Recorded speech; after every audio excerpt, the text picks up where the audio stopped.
Bien, ya estamos de regreso y es importante conocer en términos generales el objetivo de esta reforma y por supuesto ir haciendo el desglose punto por punto. Hay algunos puntos, hay que reconocerlos, son positivos, pero también hay otros que obviamente preocupan y han sido objeto de cuestionamientos porque, bueno, a final de cuentas se señala que le cargan la mano a los mismos de siempre, a los que contribuyen, a los que pagamos impuestos. Pero en términos generales, sus impresiones, diputado, y posteriormente Rodolfo Obrador. Bueno, iniciaría por comentar que si hablamos de una característica específica de estas medidas, puede haber gente a favor y gente en contra, y eso es normal, se trata de impuestos. Pero si hablamos del espíritu de la reforma hacendaria, entonces creo que tenemos que cambiar el enfoque, le voy a decir por qué. La reforma hacendaria es también una reforma en materia de seguridad social. ¿Qué quiere decir esto? Quiere decir esto que el sistema fiscal mexicano tiene que transformarse. Y de mucho tiempo, y lo digo con conocimiento de causa, incluso desde el empresariado, me tocó participar en organizaciones de carácter empresarial, la exigencia era buscar un sistema fiscal que fuera justo, equitativo, transparente, progresivo, que significa que pague más quien más tiene, y simplificado. Entonces, todas estas características, todo este espíritu está presente en la nueva, en esta propuesta de reforma hacendaria. Y terminaría con una idea importante. La reforma hacendaria tiene como propósito construir un sistema fiscal que contribuya a redistribuir la riqueza.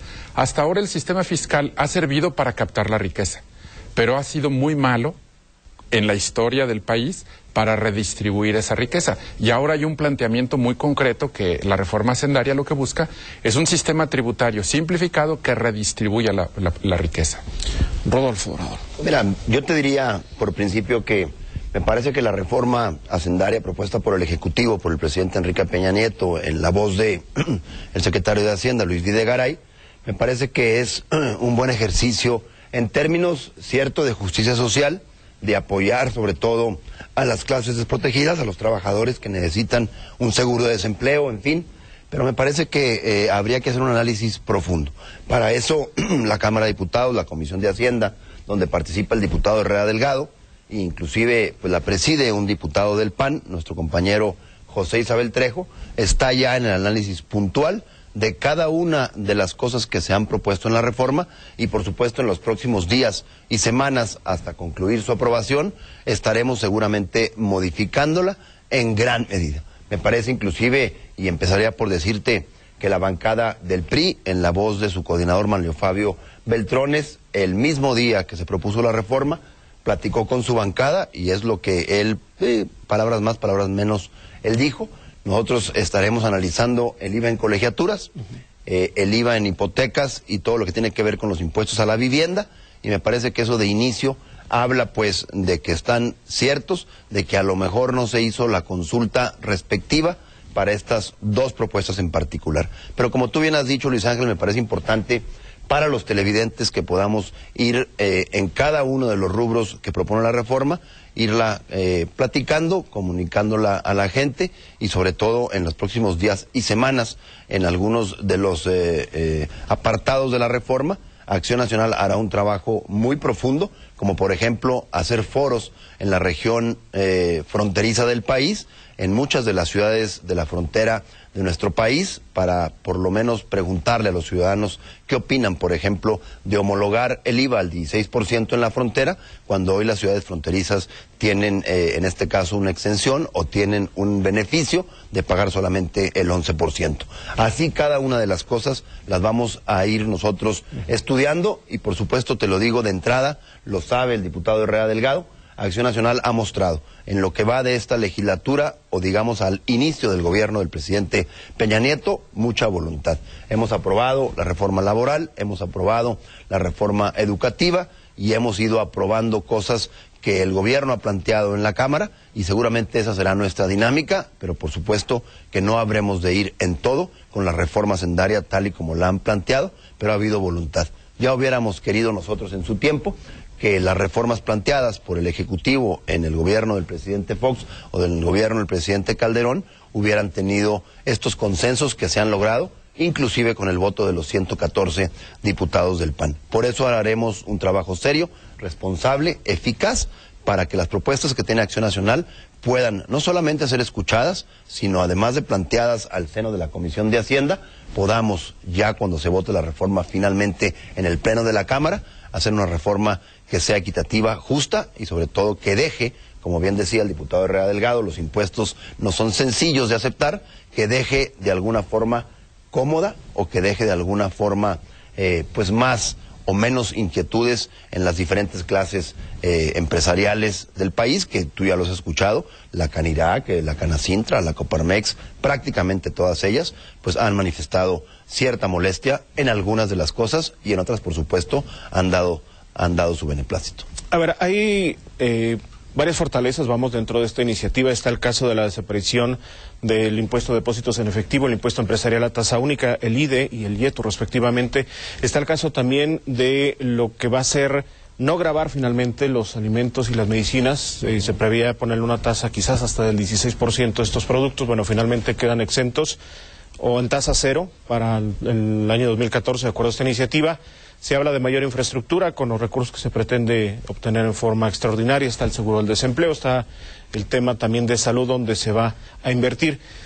Pero este sería, vamos, el lado bueno, el lado positivo, que yo creo que no hay punto de discusión salvo el tema de alimentos y medicinas, donde los empresarios dicen, oye, hay productos que no hay ninguna justificación para que tengan tasa cero, como por ejemplo el caviar, ¿sí? O ese tipo de productos que son muy caros, que la mayoría de los mexicanos no tienen ni siquiera acceso a este tipo de productos y sin embargo están exentos por el simple hecho de ser alimentos.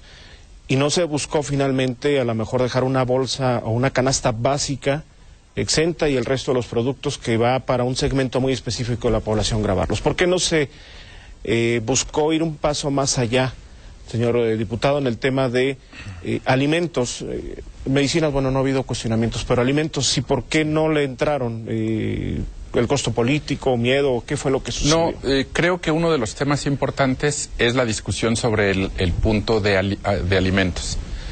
Dicen los expertos que lo ideal es gravar el consumo y que eso grava parejo. Ahí estamos hablando del IVA en alimentos y medicinas, por ejemplo. Y que quien más consume paga más y quien puede consumir menos paga menos. Bueno, esta es una verdad a medias, porque ciertamente en países desarrollados se grava el consumo y es una manera de recaudar. Pero aquí hay varios inconvenientes. El sistema fiscal, yo inicié diciendo que no está correcto, que tiene que pasar tiempo para irlo corrigiendo, y esta etapa que hoy vivimos tiene esa característica. El primer punto es que en el caso de alimentos y medicinas, si se gravara únicamente el consumo, hay muchos elementos que tienen un tratamiento especial desde el punto de vista empresarial, que no es justo que ellos sigan teniendo ese tratamiento. Entonces hay que corregir esto primero. Hay que corregir primero el que quien gana más pague más. Hay que corregir primero que todos esos tratamientos preferenciales y exenciones fiscales que tienen grandes empresarios también se corrijan. Aquí vino, por ejemplo, el cambio, y ya se corrigió esta parte, ya no hay la consolidación fiscal. Y esto era una característica de grandes emporios, de empresas muy grandes, de holdings, como hoy le llaman, que con una serie de empresas mezclan las ganancias y las pérdidas para ir pagando menos impuestos. Eso provoca evasión. Pero hay una característica más. Fíjese cómo en un momento como este, que vive la economía mexicana, los números son terribles. Está perfectamente claro, según los números gruesos que nos arrojan estudios, que el sector de la población que más bajos ingresos recibe, de ese ingreso, más de la mitad lo dedica a alimentos. Entonces, ¿cómo en esas condiciones a esas familias de muy escasos recursos les va a gravar los alimentos? Aunque la técnica diga que así debe de ser, es obvio que no se puede aplicar en este momento. Entonces, se decidió que no se aplique el IVA en alimentos y medicinas. Esa es la razón. Pero yo le daría una más. En un país que hoy tiene una lucha o una cruzada contra el hambre, no tiene lógica que se graven los alimentos. Pero hay de productos a productos también. Ah, por supuesto. Eso es parte de lo que tiene que verse. Le pongo ejemplos. Por ahí salen que están entre la misma parte los alimentos de mascotas, que hoy es un problema muy, muy discutido. Y bueno, es que eso no es un alimento humano. Bueno, pues hoy está en discusión esa parte. El mismo chicle, que porque no es digerido, no se pasa y que entonces, bueno, ahí están algunos productos que hoy por hoy están en la mesa de discusión para grabarse o no. Pero en lo concerniente a alimentos, esta es la razón. Era muy difícil en las condiciones económicas grabarle a las familias que menos tienen todavía el tema de los alimentos y de las medicinas, y por eso se deja fuera. ¿Qué piensan Bien, ustedes? yo te diría particularmente, ya lo habíamos dicho, nos parecía muy complicado y el PAN no iba a ir en la aprobación de ningún impuesto que tuviera que ir a gravar alimentos y medicinas, lo dijimos desde el inicio, y prácticamente el PRI, el gobierno, lo sabía, y estoy seguro que no solamente el PAN, otros partidos políticos representados en el Congreso habrían de votar en contra en caso de que así hubiera sucedido. Me parece que el gobierno tomó la precaución de verificar bien el tema del IVA, alimentos y medicinas, y dio marcha atrás a una propuesta que inclusive ya se había anunciado. Me parece que aquí el PAN, y hay que decirlo, está prácticamente preocupado por algunas de las cosas que propone la reforma. ¿Cuáles son nuestras preocupaciones? Primero, el IVA en colegiaturas, que me parece, ya lo dije, no va a pasar, y espero que el PRI se mantenga en esta posición, y hemos escuchado a varios actores checando el asunto y viéndolo. Hoy me parece que en un país que tiene problemas con el tema de la educación, que en muchos estados de la República inclusive apenas están por iniciar el ciclo escolar, y en donde muchos padres de familia tienen que recurrir a colegios de paga, a colegiaturas, y a pagar y a llevar a sus hijos a una educación de calidad, pues es grave pensar en gravarlo con un IVA, en este caso las colegiaturas. Otro tema que no estamos nosotros de acuerdo, ya lo dije también, es el tema del IVA a las hipotecas o rentas en todo lo que tenga que ver con vivienda o renta a casa habitación. Hoy de por sí esta industria, que además genera una derrama muy importante y sobre todo pues está deprimida la construcción de vivienda, no puede soportar un impuesto de esta naturaleza, que le va a venir a dar al traste a una economía que genera muchísimos empleos. Ahí hay empleos inclusive que tienen que ver con la industria del acero, con la industria del cemento, con la industria de la construcción propiamente, y bueno, pensemos en los miles y miles de trabajadores que dependen del incentivo de estar construyendo vivienda de todo tipo, de interés social, departamentos, vertical, casas privadas, en fin, y que hoy me parece que sería un golpe muy duro a esta economía que está generando una derrama importante y que le da empleo a muchísimos mexicanos. Y lo otro, el impuesto a todos los artículos que se importen para las maquiladoras y el impuesto en la frontera va a venir a golpear de manera importante a muchas de las ciudades que hoy las maquiladoras han venido a resultar inclusive un espacio donde muchos mexicanos de otros estados de la República que no son de la frontera van para allá a buscar empleo. Por ejemplo, en Tijuana. Hoy se ha convertido en un consorcio importante de la informática, y ahí hay empresas muy importantes que están trabajando y dándole empleo a muchísima gente. Y bueno, pues si a ellos los grabas con los productos que importan para hacer las computadoras y toda la parte tecnológica, pues sería un golpe muy difícil. Lo mismo te lo digo en Juárez, en donde la industria del vestido tendría también que grabársele en la importación de telas, de hilados y de otros productos que se requieren para poder, en este caso, darle vida a esta industria manufacturera, pues también tendría una preocupación muy grande para el PAN que se fueran a gravar. Y bueno, habrá otros temas. No estoy de acuerdo en que la gente diga que los impuestos en depósito en efectivo resultan ser, en este caso, para la gente que está en la ilegalidad o dentro del crimen organizado, porque no son los únicos que hacen impuestos en efectivo, que fue la idea cuando el PAN propuso en el gobierno del presidente Calderón que se hiciera, en este caso, un cobro a ese impuesto. Hay mucha gente en la informalidad que no queremos que sigan ahí, que quisiéramos que se convirtieran en contribuyentes cautivos para el gobierno y pagaran impuestos, que también hacen depósitos en efectivos y no solamente tiene que ver con cosas de ilegalidad. Por lo tanto, hay que dejar en claro que el impuesto de depósitos en efectivo ha generado una complicación para la gente que circula el dinero y que es dinero que mueve la economía en los diferentes estados de la República, pero no tiene todo que ver con un asunto de ilegalidad. Ilegalidad en el comercio, la gente que no está dada de alta.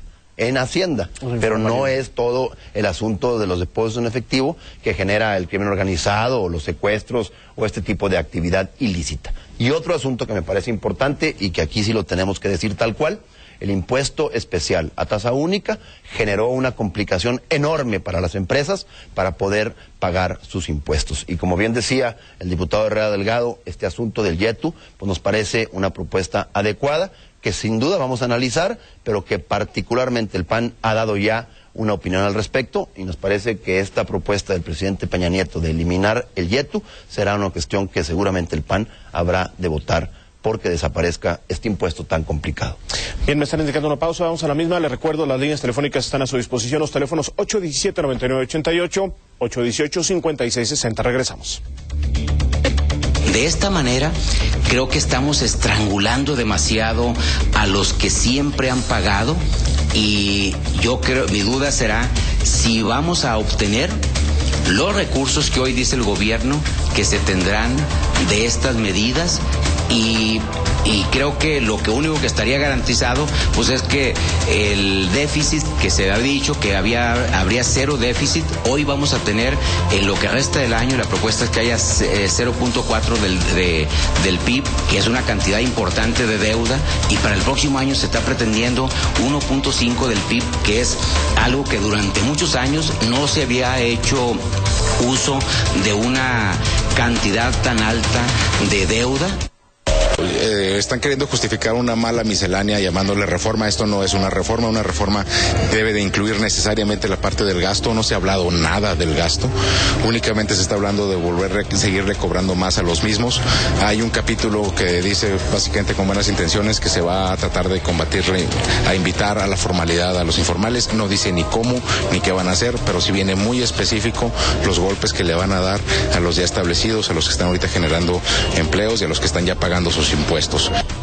A ver, esta es parte del sentir de la molestia del sector empresarial de Durango, que con esta reforma hacendaria se vuelve a cargar la mano a los mismos de siempre, a los que siempre han contribuido. Y bueno, escuchamos al presidente de Coparmex, Felipe Sarabia, donde dice, ¿y los demás? En México se estima que aproximadamente el 60% de quienes tienen alguna actividad económica lo hacen dentro del sector informal, no pagan impuestos. Y obviamente pues los más afectados son los que sí pagan impuestos.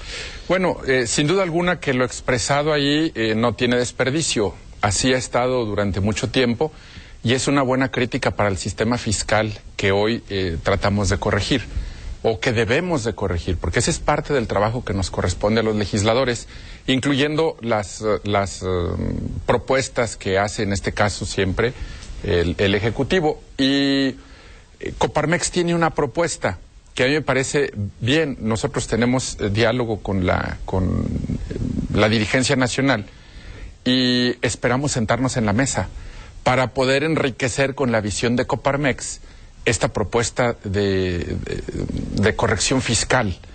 Y para ello, le voy a adelantar, estamos tratando de construir 2 foros como mesas, no para ir y exponer, sino que permita la interacción, y hay una gran cantidad de gentes. En lo personal, a nombre de la comisión, me ha tocado atender a una gran cantidad de empresarios que traen argumentos para poner sobre la mesa y buscar, ya no diría yo una negociación, simplemente que sean tomados en cuenta, y en ese estira y afloje de todas las fuerzas, poder encontrar un equilibrio que le dé respuesta a los mexicanos. Eso es bien difícil, pero también ese es el reto y eso es lo bonito de este trabajo. Me he entrevistado con la dirigencia nacional de Coparmex, con refresqueros. Mantenemos la comunicación con Coparmex, con refresqueros, con alimentos enlatados o conservas, con agencias aduanales, con los estados que tienen el problema de igualar las tarifas del IVA, etcétera. Pero yo sí quisiera ser bien claro, falta mucho todavía por estudiar de esta propuesta.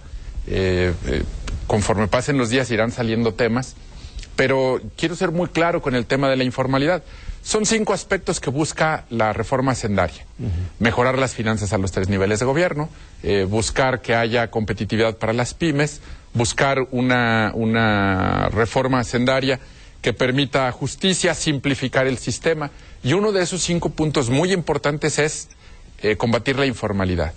¿Qué hay para ello? Bueno, no viene nada más así como se dijo ahorita en la entrevista, anotado, sino que trae propuestas. ¿Cuáles son? La primera de ellas, con la transformación del sistema de seguridad social, ofrecerle alternativas a la gente para que sepa que es más beneficioso estar dentro de la formalidad y que le aporta beneficios que mantenerse en la informalidad.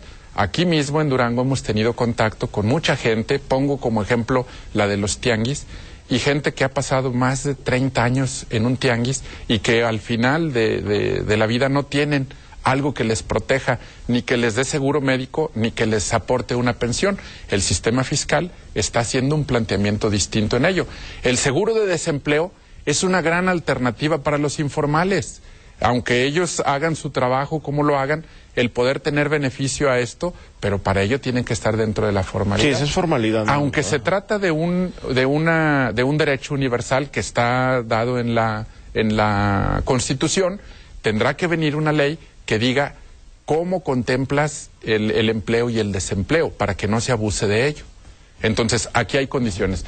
Pero 2 elementos más para el tema de la formalidad. En este primer año se les va a invitar a que simplemente se inscriban sin pagar, únicamente que se inscriban. Y habrá beneficios en un programa especial tanto para vivienda como para cuestiones de préstamos de carácter pues empresarial, aunque se oiga de esa manera, pero son créditos blandos para los negocios, para los emprendedores, para los que inician. Hay tasas bajas en el IMSS para todos aquellos que empiezan, para los trabajadores de más bajos recursos, que son incentivos para el informal para ser parte de la formalidad. Bien, perdón, me están indicando una pausa, vamos a la misma, regresamos con Rodolfo Dorado. Bueno, desde luego vemos que hay una buena voluntad de reformar, pero creemos que no está completa esa reforma. Está basada en los mismos contribuyentes, no se amplía la base prácticamente. Y pues hay temas como el de la educación, donde se está pugnando por una mejor educación, donde se está haciendo una reforma educativa que creo yo que va a ayudar mucho al país. Y por otro lado, pues se está de alguna forma castigando a quien puede acceder a una educación privada. Si el gobierno no se da abasto con la educación, todavía a la gente que paga un colegio para sus hijos, pues que le graben el IVA. Ok, vamos a decir, que se haga, que lo graben, sí, pero que sea deducible de impuestos totalmente. O sea, no hasta cierto monto. Ok, no hay problema que lo graben, esto, lo otro, pero que sea deducible, ¿sí? Bien, estamos de regreso. Escuchamos la opinión de la Cámara Nacional de Comercio, su presidente Alejandro Gutiérrez, sobre este tema de las colegiaturas. Bueno, y hace una propuesta. Sí, que sea deducible al 100%, no parcial como actualmente ocurre. Su valoración, diputado, de estos cuestionamientos que son muy insistentes. Se vuelve a cargar la mano a los mismos de siempre, y lo que decía el presidente de Coparmex, pues a los otros no los tocan. Mira, desafortunadamente, y me parece importante hablar de un asunto que hoy es muy preocupante. Por supuesto, lo digo porque se dijo en la comparecencia, tú estuviste el miércoles pasado ahí en la Cámara de Diputados, y yo señalaría lo siguiente. Al inicio de la discusión del presupuesto 2013, que nos tocó aprobar a los dos y a los otros 448 diputados federales, el gobierno estimó para el año 2013 crecer en cerca del 3%. Hoy están ajustando la tasa de crecimiento al 1.8%, lo cual en un asunto como hoy, que estamos viviendo una crisis y una recesión en diferentes partes o diferentes países del mundo, pues es aceptable que se ajuste la tasa de crecimiento, pero hay algo que preocupa y que se le dijo al secretario de Hacienda, Luis Videgaray. Y me parece que ustedes ya lo saben y los mexicanos se han dado cuenta de ello. Hay un subejercicio del presupuesto 2013 que preocupa, que tiene detenida la economía, que tiene detenida la construcción de vivienda, que tiene detenida la construcción de infraestructura, que tiene detenida a los estados de la federación que no han recibido los recursos para ejercer el recurso, que además es parte importante que mueve la economía del país.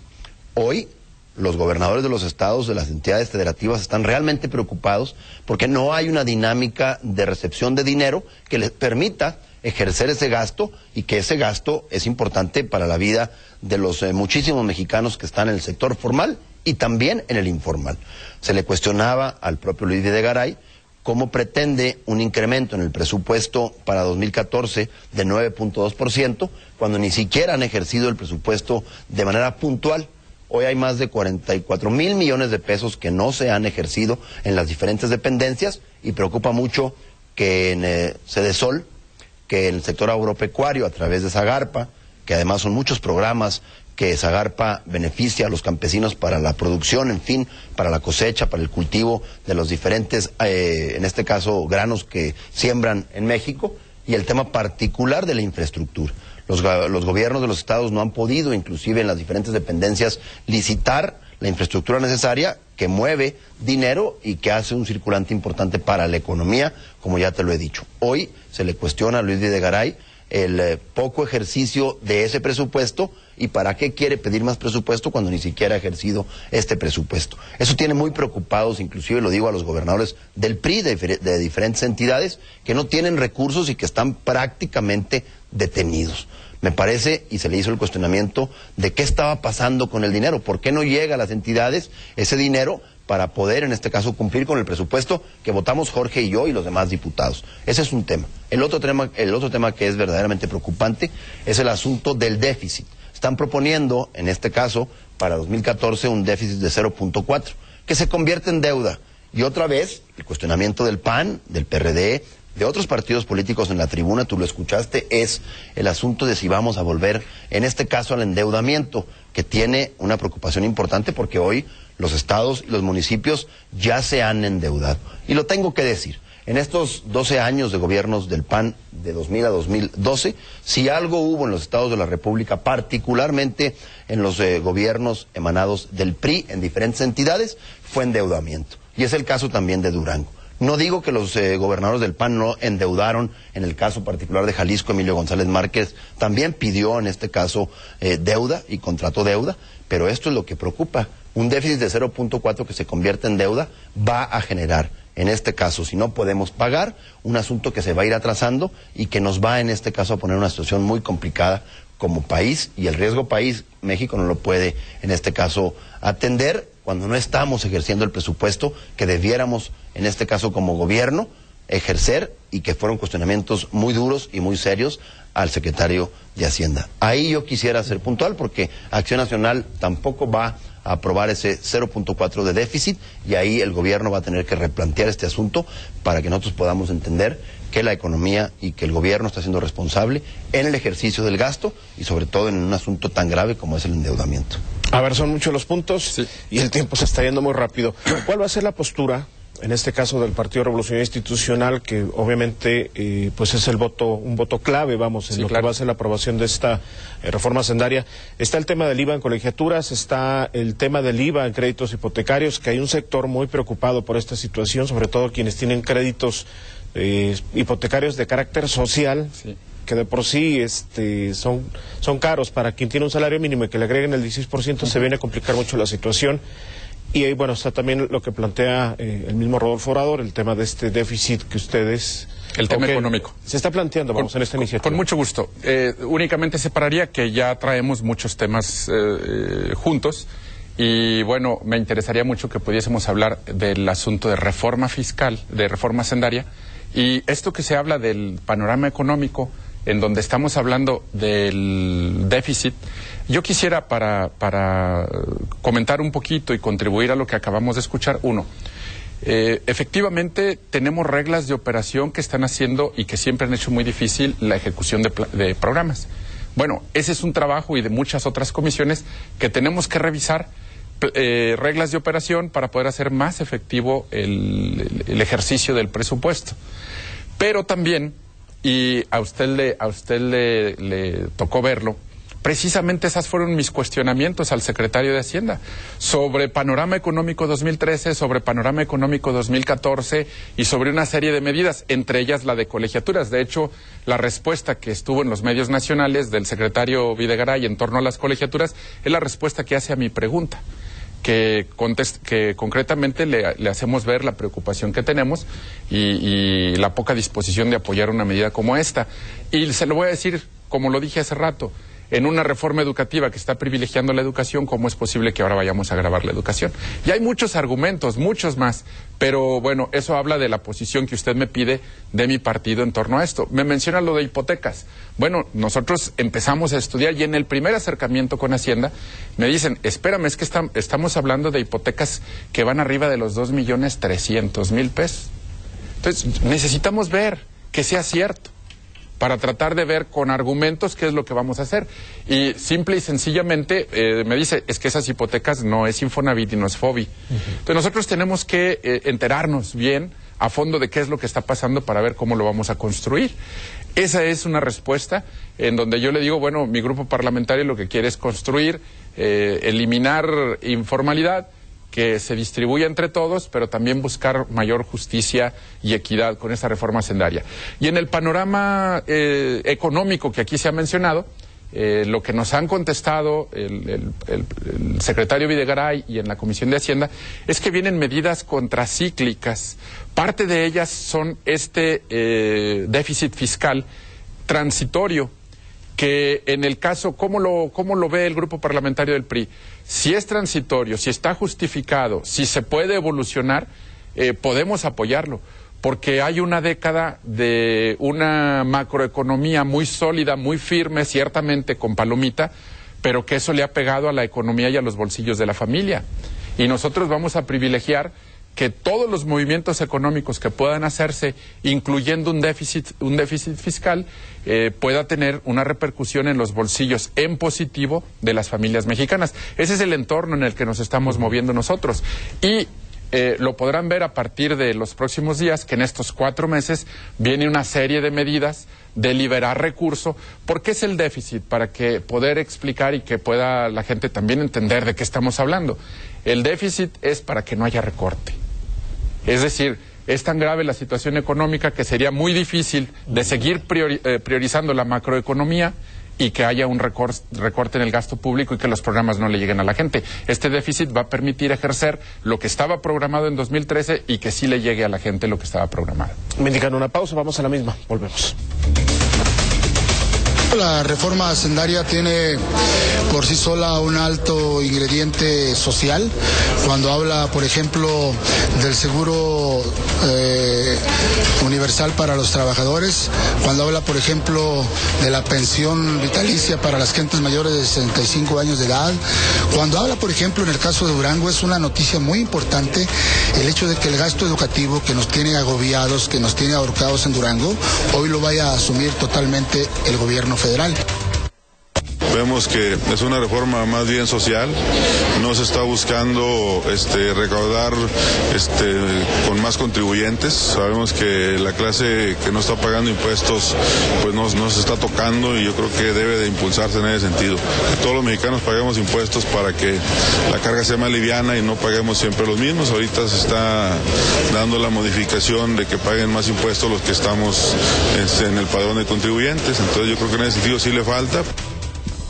924. Rodolfo Obrador, por favor. Mira, Luis, tengo que decirte que particularmente el secretario de Hacienda, en 2009, siendo diputado federal, criticó el crecimiento económico del país, que estaba prácticamente cerca del 4% anual. Y así pasó en 2009, 2010 y 2011, después de una crisis como la influencia, que generó una situación muy negativa para muchos países, particularmente para México.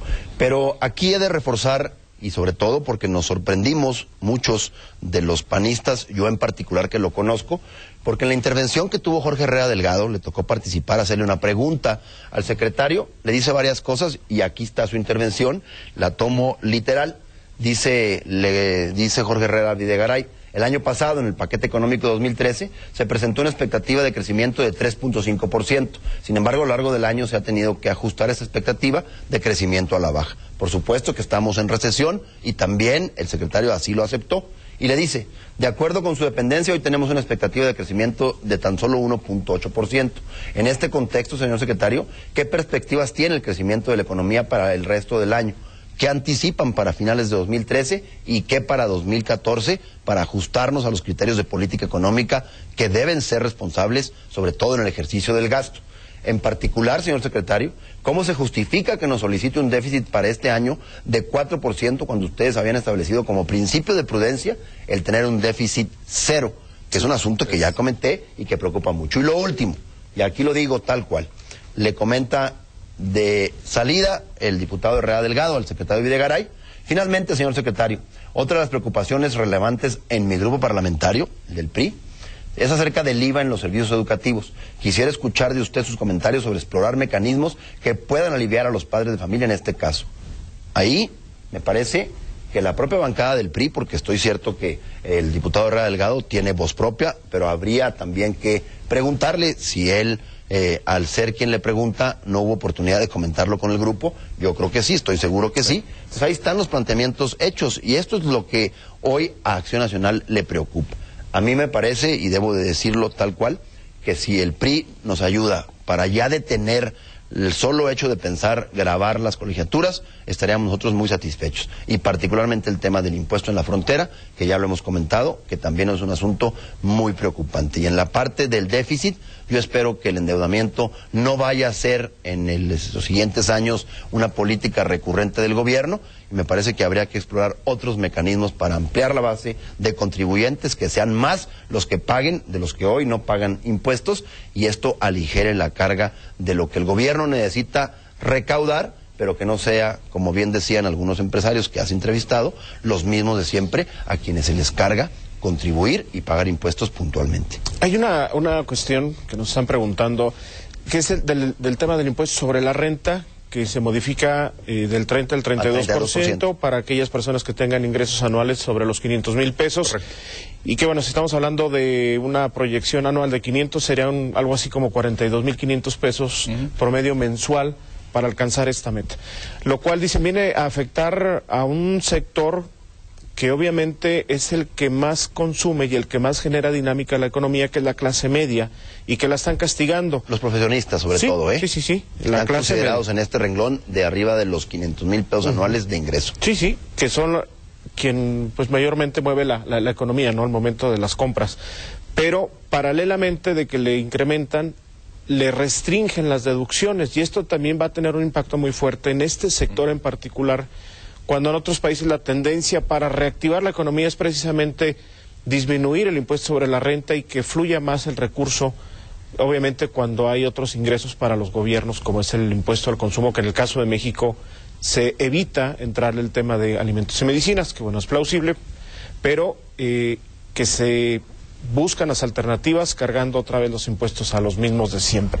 ¿Cuál va a ser la postura de ustedes, diputado, en el Grupo Parlamentario de Revolución Institucional? ¿Van con esta propuesta de incrementar el impuesto sobre la renta, que de entrada los cuestionamientos es o sea, le pega muy fuerte a la clase media y encima el remate, vamos, restringir las deducciones? Para nosotros es importante a la hora de tomar decisiones, y así ha quedado claro en el grupo parlamentario del PRI, que necesitamos datos. ¿De qué estamos hablando? ¿Cuánta gente? ¿De qué tamaño es el impacto? Son cosas que estamos estudiando. Recuerdo ahorita números de lo que vimos de inmediato, que nos preocupó mucho por esa clase media de la que venimos hablando. Hablábamos que en el caso de la propuesta que hace la reforma, en el caso de las colegiaturas, estaban hablando de una recaudación de 14,000 millones de pesos. La justificación es porque no dejan de ser impuestos que cuando no se aplican son regresivos. Checar a dónde iban. Se trata del 0.1 del PIB, esos 14,000 millones de pesos.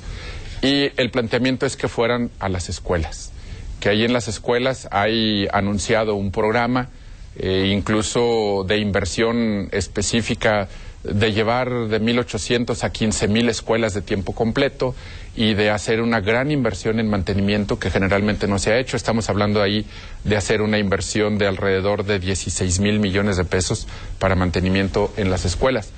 Pero aún así dice, oye, pues, ¿por qué ese dinero no se saca de otro lado?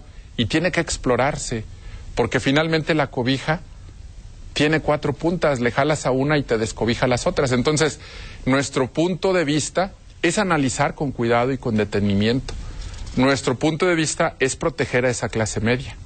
Nuestro punto de vista es buscar por todos los medios que se incorpore la informalidad a la formalidad. Nuestro punto de vista es que Hacienda haga bien su trabajo, que no agarre una comodidad de decir, pues mejor cobro más y yo sigo igual, ¿no? Con lo que tiene que buscar cómo cobra eficientemente esos impuestos para que pueda haber no una agresión, en este caso a la clase media, y sobre todo buscamos que al final, como se dijo en alguna de las entrevistas, haya claridad en el gasto. El diputado Rodolfo Dorador leyó parte de mi intervención. Él manifiesta que no esperaba una intervención así, pero también se habrá de acordar, y usted lo vio, que hice cuestionamientos muy concretos en torno a transparencia y a rendición de cuentas de ese recurso, que se lo hicimos ahí al secretario. Hizo sus respuestas, pero de alguna manera yo les quisiera decir, bueno, ciertamente son temas con los que en lo personal he trabajado mucho, o me pueden identificar en ese sentido la gente, pero fundamentalmente es la expresión de mi grupo parlamentario. Entonces, esa es la posición del grupo parlamentario, de poderlo platicar delante de, en este caso, de Hacienda, pero hay algo más. Hemos pedido abrir espacios para que los sectores afectados puedan estar junto con nosotros construyendo esa reforma hacendaria que trae el paquete económico 2014. Darles voz, incluirlos, atender a sus puntos de vista. Yo le quisiera decir un tema. Refresqueros nos pelean 2 cosas. Y la primera, ¿sabe cuál es? Que por qué se les echa la culpa de la obesidad. Y ellos traen argumentos. Y la otra es la parte económica. Pero bueno, ahí estamos sentados con ellos tratando de darles respuesta también. Entonces yo creo que esa es la manera de hacerlo. No ir a legislar ni en lo oscurito, ni solo, ni sin oír a nadie, sino que realmente tenemos que atender a las fuerzas políticas, la pluralidad. La democracia va a enriquecer esto. Yo estoy seguro que esto se va a transformar. Lo que hoy se presentó, la posición del grupo parlamentario, como ya se hizo en otras ocasiones, es enriquecer y modificar. La reforma financiera se modificó muchísimo, muchísimo. Toda la reforma financiera fue rehecha, no quedó tal cual. Sí. Quisiera solamente dar un dato. Mira, el gobierno federal con la implementación, en este caso, ojalá que no suceda, del IVA a colegiaturas, está buscando recaudar 11,000 millones de pesos aproximadamente. Pero hago en este caso una comparación. Alrededor del 25 y 30% de los padres de familia que hoy están pagando una colegiatura no podrían pagar. Si estamos pensando que al no poder pagar tendrían que dejar la escuela a sus hijos, el gobierno tendría que gastar cerca de 22,000 millones de pesos para encontrar los espacios educativos para estos muchachos que dejarían de estar en colegios privados. Hablo de primaria, secundaria, bachillerato y por supuesto profesional. Ahí hay un problema muy serio, por lo tanto, imagínate que el 25 o el 30% de los padres de familia que tienen a sus hijos en colegios privados no pudieran pagar este IVA que se pretende. Por lo tanto, hay que ser cuidadosos porque si el gobierno pretende recaudar 11,000 millones de pesos y no los va a recaudar porque los padres de familia van a dejar el colegio privado, va a tener que gastar 22,000 millones de pesos para encontrar los mesabancos, los lugares, pues los espacios propiamente dicho en las escuelas públicas para todos estos alumnos. Por lo tanto, hay que ser muy cuidadoso con el tema y ese es un análisis que no hicimos nosotros, que hizo particularmente datos de las últimas encuestas que se tienen del INEGI, de los colegios privados y particulares, y bueno, el problema educativo pues no lo tengo que decir.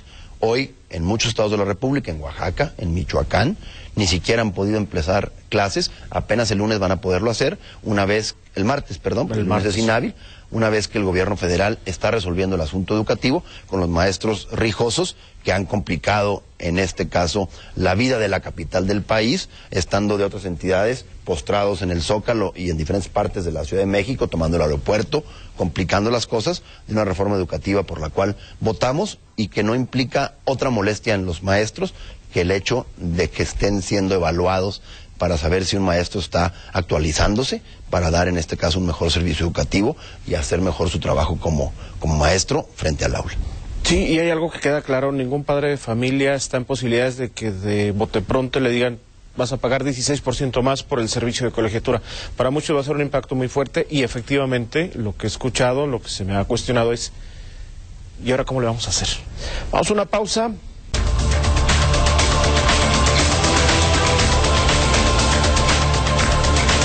Bueno, estamos de regreso, estamos llegando ya prácticamente a la parte final, nos quedan aproximadamente 8 minutos de tiempo, pero les dejo una pregunta para los dos y pues aprovechando sería también su mensaje final.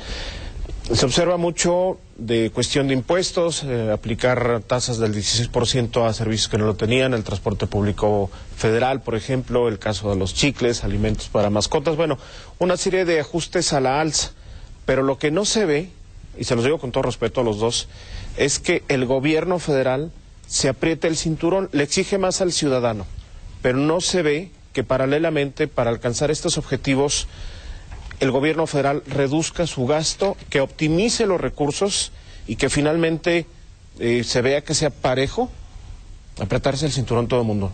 El gobierno engorda su presupuesto, pero a costa de los mismos de siempre. Sí, diputado. Quisiera seguir, es mi última intervención, ¿verdad? Sí, señor. Entonces lo explicaré de esta manera, porque hay una idea central. Sí contempla la ley de ingresos el que no crezca, está en norma, el que no crezca el gobierno en gasto corriente.